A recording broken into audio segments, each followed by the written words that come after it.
Hey guys! So I got a lot of positive feedback, especially on Tumblr, about my childhood paranormal stories video, and I decided I was going to make another video, only this time talking about friends' houses and my new houses. So I'm kind of like teenager in high school kind of deal with these stories. Sorry, I'm so tired today. Oh my god. So I'm just gonna get started. So hopefully this video isn't as long as my previous one. So I'm going to start with my new house my parents moved down into. It was built on battlefield grounds in Virginia, if that says anything.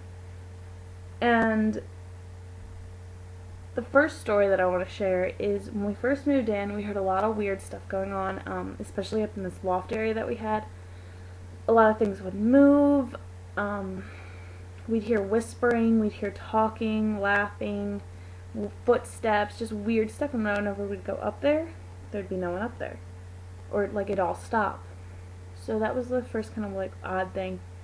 Another thing, my mom said that she saw a woman walk across her bedroom door. So that was another thing. And followed by that, I heard it and my mother heard it. We heard a woman talking, and I thought it was my mom. I was like, "What, Mom?"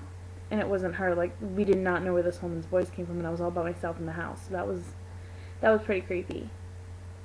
The more freaky stuff happened a little after a few months. I started dating this guy named Travis. I'm still with him. And he would even say he'd hear stuff. He thought I was calling him when I never did.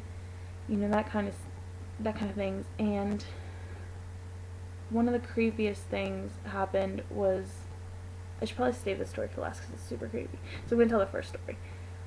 We were all outside. It was me, my boyfriend, my two other friends, and I think my sister. So there was 5 of us outside playing the game Manhunt. And if you don't know what it is, it's basically like a nighttime version of tag. Like, you gotta hide and try to make it to the base and people gotta catch you. So me and my one friend were like hiding behind this fence. And we heard, I think my sister was already captured, and then my boyfriend and his friend were the hunters. And they were looking for us. And our backyard was pretty big. So we're hiding behind this fence, like, okay, I don't see them anywhere. Let's just, make a run for it. They know we're planning it out. And we hear, all of a sudden, we see someone in front of the fence. Like, you could just peek through, and there was a shadow right there. And I'm like, oh, crap. They found us. And I was like, are you going to move? Like, kind of taunting them to see if they would chase me and then get her. And they didn't move. I was like, hello, like, come on, come and get us. So what we decided to do, because the fence is here, it was about this long, the person was standing here, and then we were standing here, so we both like ran around the fence to meet up, and no one was there. So we like freaked out and ran to the base, and they're like, oh damn, like, how did you get us there so fast? We were on the front of the house, and we're like, weren't you just in front of the fence? And they were like, no, we weren't even near the fence. So we swear we saw someone standing near the fence. Like, I'm getting cold chills right now thinking about it. That was a weird experience. The second one that's just, so creepy, because it involves physical contact, and that's really uncomfortable for me, especially violent contact. My boyfriend came over, and during that entire day, just weird stuff was happening. Even he said it was just off that day. Like, the energy was just weird. And things were just getting thrown. We kept hearing, like, whispers, and just all day, it just kept happening, and things were being thrown or moved. Like, deliberately, like, loudly, too, like, bang! Not just subtle, it was just legit stuff being thrown out of anger. And I was getting scared. My mom came home. I've been telling her what was happening all day, and she's like, oh, that's kind of weird. Like, I wonder what's going on. And during the night, like, it was around 9:30, my boyfriend was getting ready to leave. He's like, well, have a good night. I was like, I'm really scared. Please don't leave. I was like, your stuff's up in the loft. Let's go get it. And we went upstairs, and we were hearing, like, just really quiet whispers, but we didn't know where they were coming from. I was like, okay, let's just get your stuff. And I felt my hair being tugged, like, all of a sudden, like that. Like, it literally jerked my head back, and I jumped, and I just, like, it scared me so bad I started tearing up. I was like, oh my god, please don't leave. This is so scary. I don't like this. He's like, it's okay, I was like, will you just say a prayer with me really quick so I can go comfortable? Because I'm a spiritual person. I do believe, in the power of prayer and everything. And I just wanted to say something just to make me feel better. And So we started praying, and I was like, just say a prayer with me. And after I said that, something goes, like a creepy laugh. And not to be funny, but it sounded kind of like, if Sheldon Cooper off Big Bang does, laugh. That's kind of what it sounded like, only like 10 times creepier. Like, it was like, so that freaked me out anymore. So we started hugging and we started praying. And I was like, okay, I can feel better now. And he's like, okay, I'm going to leave now. Have a good night, be safe. After he said that, I hear, like, this punching sound. And as I heard that, he keels over and clutches his stomach. So I start freaking out, and I'm like, oh my god, like, are you okay? What happened?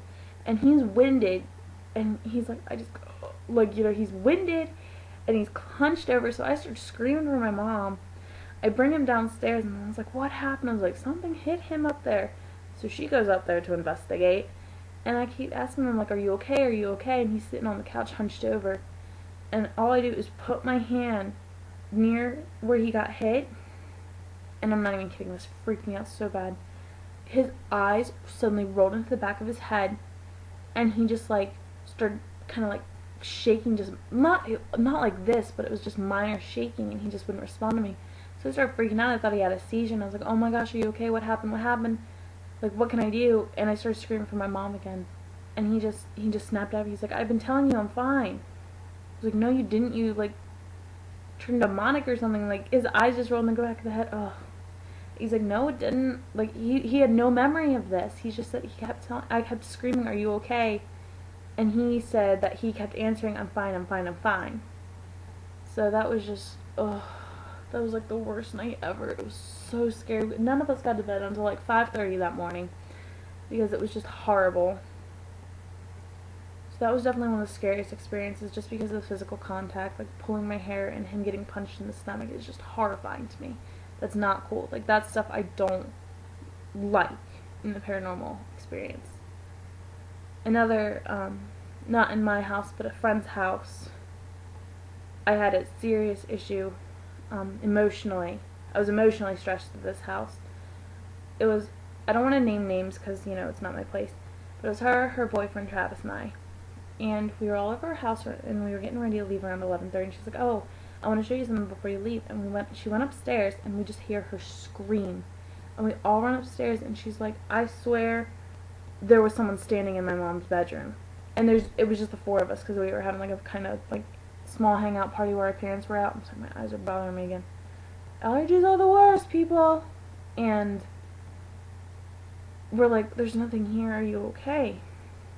And she's like, no, someone was definitely there, I know it.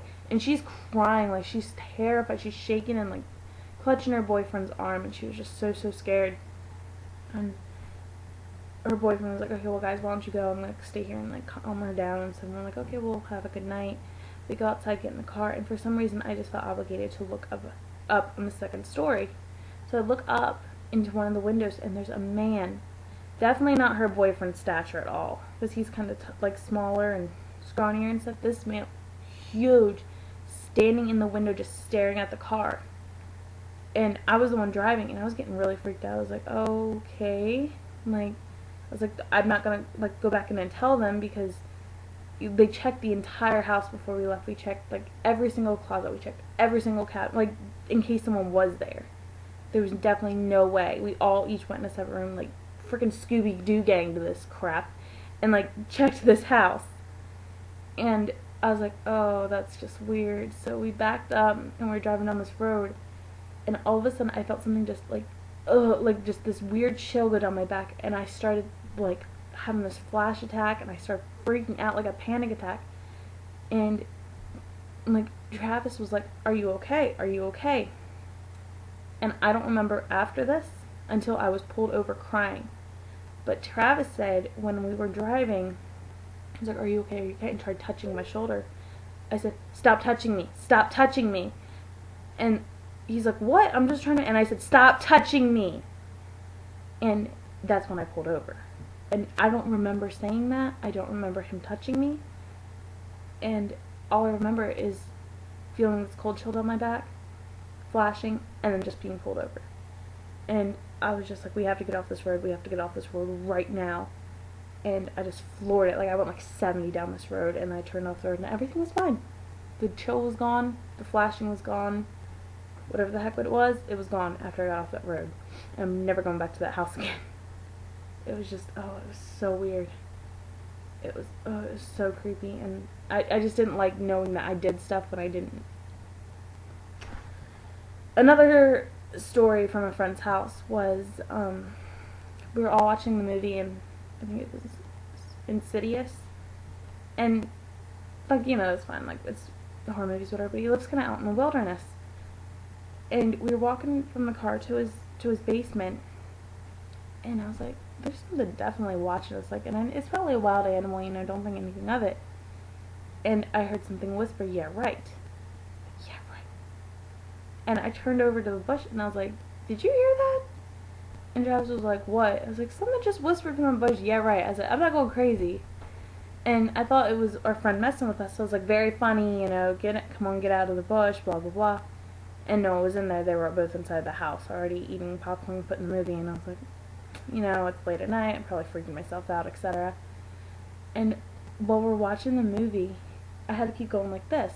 Like, you know, just paranoid, I just keep looking over my shoulder. And all of a sudden, I just felt like this cloud, like I just felt so uncomfortable in this house. In the middle of the movie, I was like, can we please leave? And our friend was like, why, are you okay? I said, I don't know, I just feel very, very freaked out right now. And I wasn't even paying attention to the movie. I just kind of was staring at the floor because I was so uncomfortable. And they're like, oh, it's probably just the movie messing with you. I said, no, like, I really need to leave. I literally ran to the car, and we just flew out of there. And that experience wasn't as horrifying as the one at my other friend's house, but it definitely was creepy. I just don't like feeling like that, like feeling bad stuff. Bless you. Sorry, that's my cat. But I think of all the stories I'm going to share, because I don't want to keep this video too long. But thank you all for listening, and like I said in my first video, if these stories aren't for you or you don't believe in them, that's totally fine. You don't have to watch these. But this is for people who are interested. And again, I'm sorry for my horrible talking and moving my hands and fixing my hair or whatever. It's like, I'm still new at this. But thank you all for listening, and make sure you check out my Facebook page, facebook.com/clowns of crime. Alright, thank you all. Bye.